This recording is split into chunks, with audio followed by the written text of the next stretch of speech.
sama si Raka. Pulangnya mampir beli bapau. Nyok kita lihat tim Tan Malaka di lomba debat Syariah Economic Law.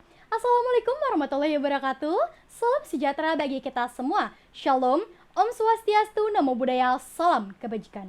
Kepada Dewan Juri yang kami hormati, serta kepada pemerhati hukum yang kami banggakan, dan para peserta lomba debat Syariah Economic Law tahun 2021.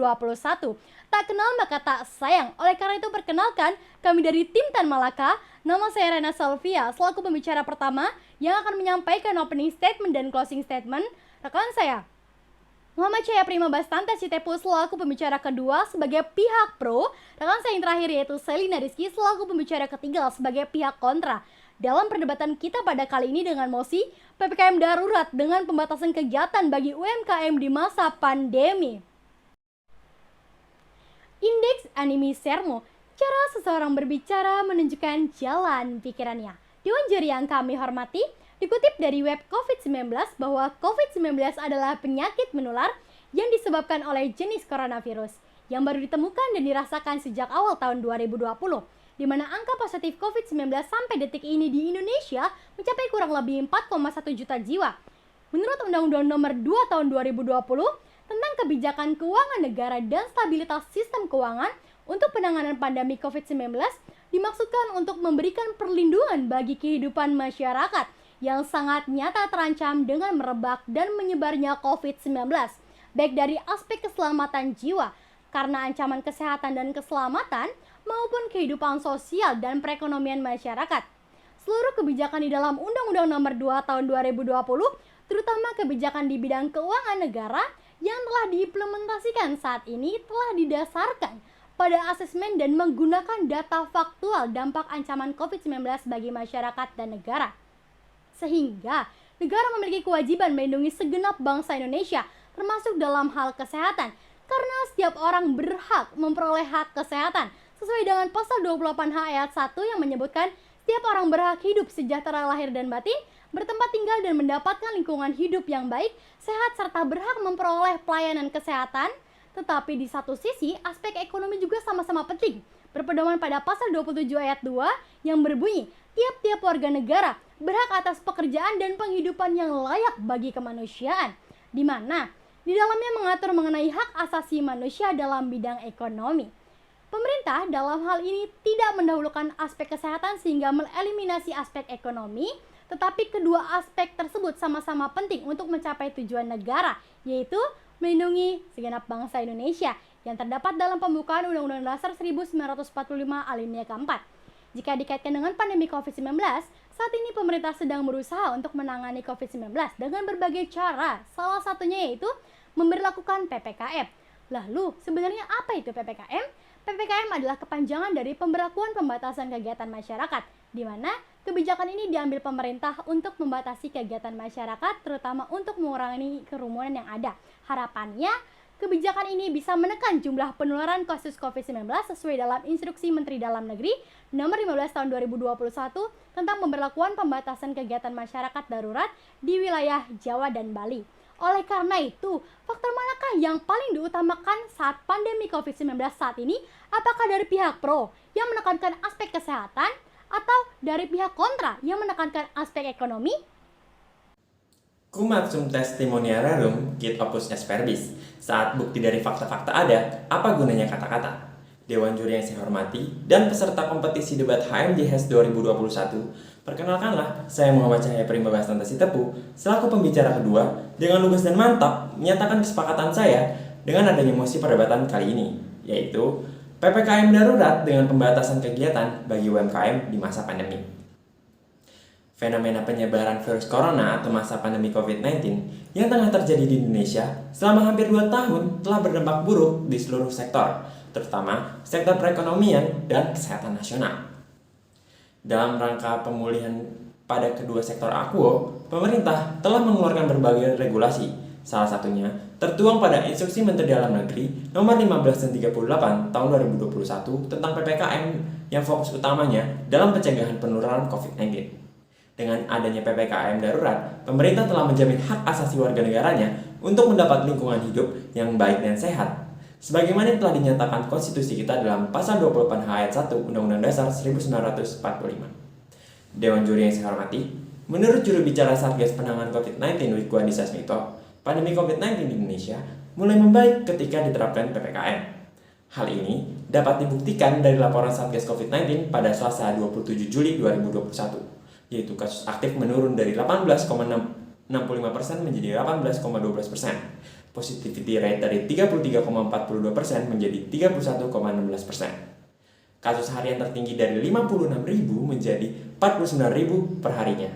Pasien yang sembuh pun terus meningkat dari 29.000 per harinya menjadi 37.000 per harinya. Laporan Akuo membuktikan penerapan PPKM yang digunakan pemerintah dalam merespon isu kesehatan sudahlah efektif. Dewan juri yang terhormat, faktor kesehatan dan ekonomi memiliki hubungan sebab akibat. Dapat dilihat dari adanya pandemi COVID-19 merupakan isu dalam sektor kesehatan, kemudian berdampak terhadap sektor ekonomi akibat dibatasinya mobilisasi masyarakat. Jika pandemi ini dapat diselesaikan dengan cepat, maka sektor ekonomi yang menurun pun dapat dikembalikan seperti sedia kala. Sebagai contoh, negara tetangga Australia yang sukses dengan lockdownnya, yang dapat menekan angka menjadi hampir 64.628 jiwa hingga saat ini. Dengan adanya lockdown, COVID-19 dapat dicegah, kemudian warga negaranya dapat hidup tanpa pembatasan mobilisasi, dan dengan sendirinya, roda ekonomi akan berputar. Dewan juri yang saya hormati, kesimpulannya, kesehatan merupakan hal yang penting bagi kelangsungan hidup manusia, serta memiliki hubungan sebab akibat dengan ekonomi. Jika pandemi ini terus berlangsung, akibatnya dapat menurunnya daya jual dan beli masyarakat. Maka dari itu, kebijakan PPKM sudahlah tepat dan tidaklah berdampak buruk terhadap pelaku UMKM. Justru dengan adanya pandemi COVID-19 lah yang membuat sektor kesehatan terganggu, sehingga sektor perekonomian nasional pun tersendat. Saya sebagai pihak pro tidak hanya menyampaikan sebuah argumentasi, namun juga memberikan rekomendasi agar PPKM tetap bisa berlangsung untuk menegakkan angka penularan COVID-19 dapat menurun. Sementara pelaku UMKM dapat bisa menjalankan usahanya guna membangun dan memulihkan perekonomian nasional yang tengah terdampak pandemi COVID-19 sebagai berikut. Pertama, bantuan tunai langsung atau BLT bagi UMKM secara rutin dan merata. Dengan adanya bantuan tersebut, bisa membuat usaha mereka tetap bertahan, dan modal tambahan dari bantuan tersebut membuat UMKM melakukan peningkatan dalam menambah karyawan. Pemerintah dapat berkoordinasi dengan Komite Pemulihan Ekonomi Nasional berdasarkan Peraturan Presiden Nomor 108 Tahun 2020 agar BLT tepat sasaran dan tidak terlambat karena adanya lamanya birokrasi. Kedua, digital marketing. Menurut penelitian yang dilakukan oleh Ramlah pada tahun 2020, digital marketing merupakan peluang dalam memasarkan produk UMKM. Pemasaran produk UMKM di media sosial dapat menciptakan, mengkomunikasikan, dan menyampaikan nilai-nilai kepada pihak konsumen dan pihak yang berkepentingan akan lebih efektif dan efisien melalui pemanfaatan teknologi saat ini. Ketiga, beralih ke marketplace. Marketplace telah menjadi jauh lebih populer. Hal ini diakibatkan krisis pandemi COVID-19 saat ini telah mengubah perilaku konsumsi masyarakat dalam melakukan aktivitas pembeliannya. Dari semula melakukan transaksi konvensional menjadi transaksi online yang beragam dengan adanya perangkat teknologi. Kemudahan menjual dan membeli secara digital pun dapat terus dilakukan tanpa mengakibatkan mobilisasi masyarakat yang semakin bertambah dan mengurangi kerumunan. Maka resiko penularan COVID-19 akan menurun dan ekonomi nasional pun tetap berjalan. Sekian dan terima kasih. Salam idealisme. Salus Populi Supremo Lex, kemakmuran dan kesejahteraan rakyat adalah hukum yang tertinggi. Dewan juri yang saya hormati dan peserta kompetisi debat HMJS 2021, izinkan saya untuk memperkenalkan diri. Saya Selina Rizky sebagai pembicara ketiga pada posisi kontra, sangat menolak dengan adanya mosi perdebatan pada kali ini, yaitu PPKM darurat dan pembatasan kegiatan bagi UMKM di masa pandemi.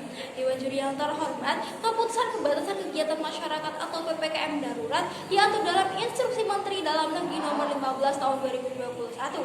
Akan tetapi, kebijakan difokuskan hanya pada aspek kesehatan. Kebijakan ini merupakan pedang bermata dua.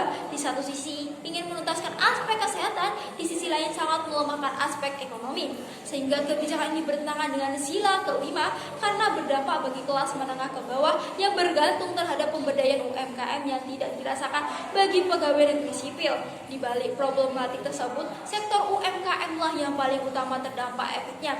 Faktanya, UMKM sangatlah penting dalam pengembangan ekonomi nasional. Sejarah menuliskan pada peristiwa krisis moneter di tahun 1998. UMKM merupakan penunjang nomor 1 bagi keselamatan perekonomian nasional sejak 1998 sampai dengan 2020 sebelum kebijakan PPKM diterapkan di masa pandemi COVID-19. Beralih di tahun ini, ketetapan PPKM darurat memiliki dampak di setiap levelnya. Pada PPKM level 4, kebijakan penutupan pusat pembelajaran pada Instruksi Menteri ketiga huruf E nomor 15 tahun 2021 membuat UMKM tidak memiliki pemasukan untuk membayar karyawannya serta membayar pajak dan sewa tempatnya. Laporan dari Kementerian Koperasi dan UKM Republik Indonesia tercatat sampai di tahun 2020, UMKM memiliki pangsa sekitar 88,99% dari total keseluruhan pelaku usaha di Indonesia. Artinya, UMKM menyerap sekitar 97% tenaga kerja nasional. Maka, penunjang aspek ekonomi di Indonesia adalah UMKM. Berdasarkan penelitian Anggi Ariesta, adanya PPKM darurat malah memperburuk kondisi ekonomi nasional, khususnya bagi UMKM. Akibatnya, sekitar 32,1 juta UMKM memilih gulung tikar, sebab pendapatan UMKM turun drastis hingga 70%, dan pembatasan mobilitas membuat 88% UMKM tidak memiliki pendapatan. Akibatnya, 48% tenaga kerja di PHK dan dirumahkan. Diungkap oleh Neneng, pejuang UMKM pemilik kedai kopi di Ciracas, Jakarta Timur, bahwa adanya PPKM darurat membuat omset yang didapat Neneng menurun drastis. Jika UMKM mandek, perekonomian nasional akan kolaps dan kesejahteraan masyarakat, kemakmuran rakyat, dan keadilan sosial bagi seluruh rakyat Indonesia tidaklah terwujud. Sehingga hal ini berseberangan dengan cita dari Undang-Undang Dasar 1945. Bila aspek ekonomi di nomor 2 kan, lantas bagaimana cara bagi pelaku UMKM untuk mempertahankan hak hidup mereka sebagaimana yang dijamin oleh konstitusi yang tercantum pada pasal 28H ayat 1 Undang-Undang Dasar 1945. Dewan Juri yang terhormat, iming-iming solusi bagi kebijakan PPKM darurat salah satunya adalah bantuan yang ditujukan bagi UMKM. Realitanya, tujuan pemenuhan kebutuhan ini tidaklah relevan sebab dana yang seharusnya disalurkan justru tidak tepat sasaran dan dikorupsi. Sebagaimana contoh kasus korupsi dana bantuan sosial COVID-19 Matius Joko Santoso di wilayah Jabodetabek 2020 silam. Di lain sisi, solusi digitalisasi juga membuat pelaku UMKM cukup terkendala dan enggan karena tidak adanya kesiapan SDM untuk mengimbangi digitalisasi UMKM, apalagi 80% persentase masyarakat belum melek akan teknologi. Kesimpulannya, kebijakan PPKM darurat juga harus mempertimbangkan faktor ekonomi. Menimbang UMKM merupakan faktor penting dalam perkembangan ekonomi nasional, serta alibi dengan iming-iming bantuan yang ditujukan untuk UMKM bagi masyarakat harus benar-benar mendapat pengawasan yang ketat agar tidak ada pelaku korupsi dan salah sasaran. Maka, mekanisme yang akan saya tawarkan yang pertama, memberikan kelonggaran bagi UMKM dalam menjalankan bisnisnya karena strategi konvensional lebih relevan dalam pemberdayaan UMKM di Indonesia. Yang kedua, pemberdayaan UMKM melalui digitalisasi ekonomi atau media online dengan infrastruktur SDM yang cukup, dikarenakan UMKM tidak memiliki jalan lain untuk menjual stok penjualannya. Dewan Juri yang terhormat, dengan hal inilah saya selaku pihak kontra tetap menolak dengan mosi debat hukum pada kali ini, karena ehum et bonum es lex legum, apa yang adil dan baik adalah hukumnya hukum. Terima kasih, salam idealisme. Baik, Dewan Juri yang terhormat, kita telah tiba di akhir perdebatan kali ini dengan mosi PPKM darurat dengan pembatasan kegiatan bagi UMKM di masa pandemi. Dari tim Pro menyampaikan bahwa kesehatan merupakan hal yang sangat penting bagi kelangsungan hidup manusia. PPKM darurat maupun level 1-4 terbukti efektif dalam menekan angka penularan dan kematian yang ditimbulkan akibat COVID-19. Maka dari itu, kebijakan PPKM tidaklah berdampak buruk terhadap pelaku UMKM. Justru, dengan adanya COVID-19 lah yang membuat sektor perekonomian nasional tersendat. Tak hanya itu, Dewan Juri yang terhormat dari tim Pro memberikan sebuah rekomendasi, yaitu dengan melaksanakan digital marketing dan beralih ke marketplace. Sedangkan dari tim kontra menyampaikan bahwa di dalam menetapkan kebijakan, seharusnya pemerintah harus mempertimbangkan faktor-faktor penting yang mempengaruhi kesejahteraan masyarakat.